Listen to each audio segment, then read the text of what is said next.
নমস্কার, দেখছেন আরসিটিভি সংবাদ। আমার শহর রায়গঞ্জ নিয়ে আপনাদের সঙ্গে আমি রিজু। প্রথমে যে খবরের দিকে চোখ রাখবো। শহরের একটি নামকরা বিরিয়ানির দোকানে খেতে এসে সোনার মঙ্গলসূত্র খোয়ালেন এক মহিলা।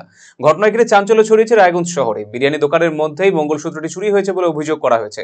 দোকানের কর্মীরা এর সঙ্গে যুক্ত বলে অভিযোগ করেছেন মঙ্গলসূত্রের মালিক এবং তার পরিবার। ঘটনা সূত্রে জানা গেছে, হেমতাবাদ থানা বামনগ্রামে একটি পরিবার সোমবার সরস্বতী পুজো উপলক্ষে রায়গঞ্জে এসেছিল। ঘোরাঘুরির পর রায়গঞ্জে সুপার মার্কেটে অবস্থিত নামজাদা বিরিয়ানি দোকানে খেতেও বসেন তারা। এরপর সেখানে কোনো রকমের মঙ্গলসূত্রটি পড়ে যায়।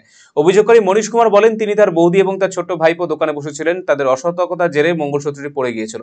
বাড়িতে গিয়ে তারা বিষয়টি লক্ষ্য করে। মঙ্গলবার সেই দোকানে এসে জিজ্ঞাসা করলে দোকানের কর্মীরা কোনো সময় এই ঘটনা ঘটেছে তা জানতে চায় মনীশের কাছে।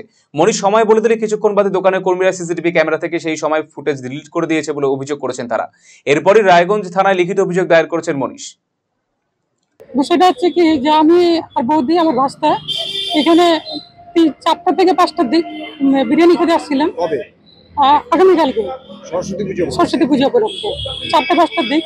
ওই সময় এখানে আসার পরে ভাস্তা ছিল ছোট বাচ্চা, উপর নিচু করতে করতে মানে কল থেকে তো ওখানের মধ্যে একটা মঙ্গলসূত্রটা ছিঁড়ে পড়ে গেছে।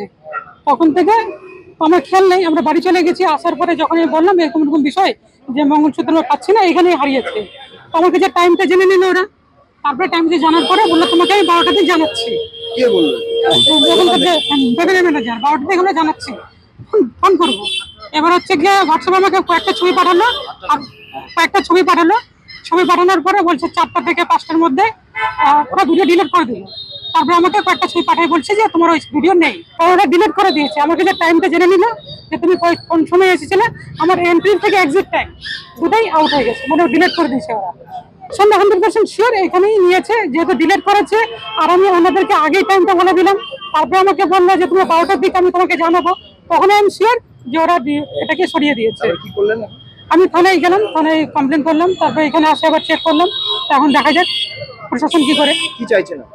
আমি চাইছি যে আমার ওই জিনিসটা ফেরত পাই। অন্যদিকে দোকানের মালিক সুব্রত রায় জানিয়েছেন, প্রায় 7 বছর ধরে তার দোকান ঘর ভাড়া নিয়ে কলকাতায় একটি ফ্র্যাঞ্চাইজি এখানে ব্যবসা করছে। কর্মীরা সকলেই বহিরাগত, কিন্তু এর আগে এরকম কোনো ঘটনা ঘটেনি। ভিডিও ডিলিটের যে অভিযোগ করা হচ্ছে তার পরিপ্রেক্ষিতে তিনি সাফাই দিয়ে বলেছেন, ওই সময় হয়তো লোডশেডিং হয়েছিল। আমি অভিযোগ শুনলাম যে আমি বাড়িতে ছিলাম, আমাকে ফোন করে বললো যে এখানে একটা কালকে ওদেরকে খেতে এসেছিল কোনো ভদ্রমহিলাকে নিয়ে, তার গলার সোনার একটা চেন ছিল, সেই চেনটা হারিয়ে গেছে। তো আমি শুনে আসলাম। আসার পরে যেহেতু আমি দোকানটা ফ্র্যাঞ্চাইজি দিয়েছি, আমি মালিক হলাম, দোকানের মালিক, কিন্তু আমি ফ্র্যাঞ্চাইজি দিয়েছি। এই গয়ায় থাকে, মালিক গয়ায় থাকে, ওই ম্যানেজার এখানে কাজকর্ম করে। এটা বিরিয়ানির দোকান, হাজি বিরিয়ানি, কলকাতা হাজি বিরিয়ানি। এখানে ব্যাপারটা হলো যে আমরা 8 বছর চলছে, আজ পর্যন্ত এরকম ব্যাড রেপুটেশন বা এরকম কেউ কমপ্লেন দেয়নি। এরকম ব্যাগ অনেকে ফেলে যায়, এসপি অফিসের লোক ফেলে গেছে, বিডিও অফিসের লোক ফেলে যায়, বিভিন্ন হতে ফেলে যায় ব্যাগগুলো, আমরা পরবর্তী দিয়ে দিই। এসে খোঁজ করে ফোন করে আমরা দিয়ে দিই। কিন্তু আজকে আমরা অদ্ভুত ধরনের একটা এলিগেশন শুনলাম, যেটা মানে ভাবতে আছি না। আমাদের রামমোহন রায়গঞ্জে এতগুলো বিরিয়ানির দোকান আছে, একমাত্র আমার দোকানেই রেকর্ডিংয়ের ব্যবস্থা আছে, সিসিটিভি আছে, আমাদের নেই। তো সিসিটিভিতে আমার সবকিছু আছে।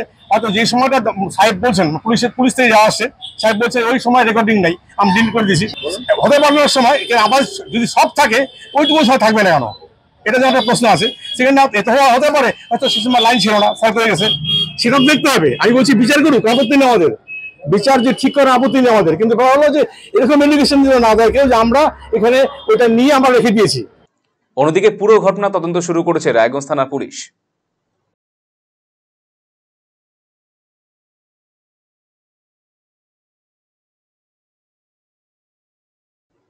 গোপন সূত্রে খবরের ভিত্তিতে আগ্নেয়াস্ত্র সমেত 3 দুষ্কৃতীকে গ্রেপ্তার করল রায়গঞ্জ থানা পুলিশ। মঙ্গলবার রায়গঞ্জ থানার পাওয়ার হাউস মোড় এলাকা থেকে তাদের গ্রেপ্তার করা হয়। উদ্ধার হয়েছে একটি 1 শটার পিস্তল, 6 রাউন্ড কার্তুজ এবং একটি ধারালো অস্ত্র। ধৃতদের নাম রাজেশ সাহা, সনাতন বর্বর এবং সুনীল রাজভর। রাজেশ এবং সনাতনের বাড়ি কালিয়াগঞ্জের মহাদেবপুর, অন্যদিকে সুনীল রায়গঞ্জের বাহিনী বাসিন্দা। পুলিশ সূত্রে খবর, মঙ্গলবার ধৃতরা পাওয়ার হাউস এলাকায় সশস্ত্র অবস্থায় জমায়েত হয়েছিল। গোপন সূত্রে খবর পেয়ে তাদের গ্রেপ্তার করা হয়। তারা ডাকাতির পরিকল্পনা করেছিল বলে অনুমান পুলিশের। ধৃতদের রায়গঞ্জ জেলা আদালতে পেশ করা হয়।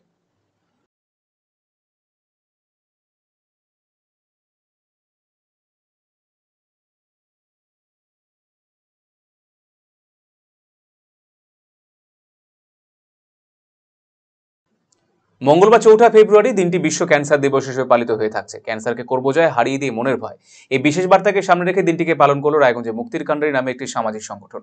এদিন মুক্তির কান্ডারির পক্ষ থেকে স্বেচ্ছায় রক্তদান শিবিরের আয়োজন করা হয়। রায়গঞ্জের সুদর্শনপুর নিজস্ব কার্যালয়ে শিবিরটি অনুষ্ঠিত হয়। মুক্তির কান্ডারির সম্পাদক কৌশিক ভট্টাচার্য বলেন, ক্যান্সার আক্রান্ত রোগীদের বিভিন্ন সময় রক্তের প্রয়োজন হয়, তাই তাদের কথা মাথায় রেখে শিবিরের আয়োজন করা হয়েছে। বহু মানুষ এই শিবিরে সাড়া দিয়ে এগিয়ে এসেছেন।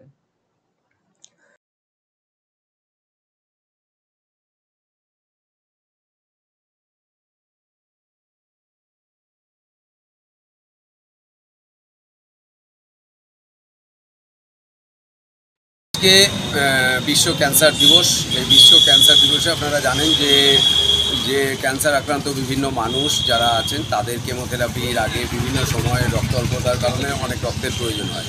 সেই উদ্দেশ্যকে সামনে রেখেই দীর্ঘদিন ধরে রায়গঞ্জ মুক্তির কান্ডারি এই ক্যান্সার দিবসে রক্তদান শিবির করছে এবং আজকেও সেই উদ্দেশ্যকে সামনে রেখেই আমাদের এই শিবির হচ্ছে ক্যান্সার আক্রান্ত মানুষদের জন্য।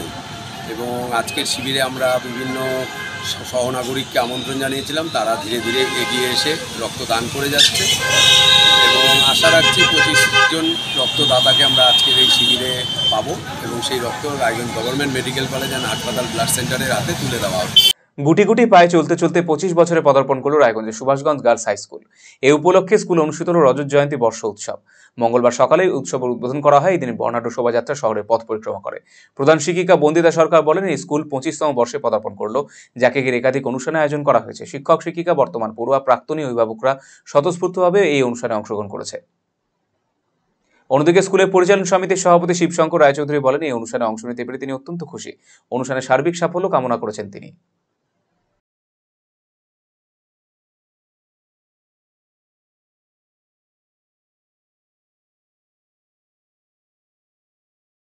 আমাদের বিদ্যালয় এই বছর 25 বছরে পা দিল। সেই স্কুলের এই 25 বছর উদযাপনের জন্য আমরা আজকে একটি আমরা এই কর্মসূচি নিয়েছি। আজকে র্যালির পরে গিয়ে একটু সঙ্গীতানুষ্ঠান আছে।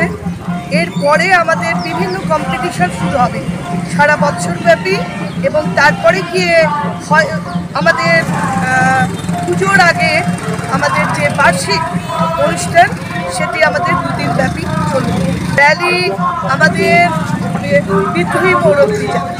আমার নিজেকে খুব গর্বিত মনে হচ্ছে, খুব ভালো লাগছে যে স্কুলের এরকম একটা শুভক্ষণে, শুভ সময়ে আমি থাকতে পেরেছি এবং ছাত্রছাত্রীদের মধ্যে যে উচ্ছ্বাস, আনন্দ, এটা আগামীতে খুব ভালো একটা বার্তা বহন করছে এবং এই স্কুলের সার্বাঙ্গিক শ্রীবৃদ্ধি কামনা করছি।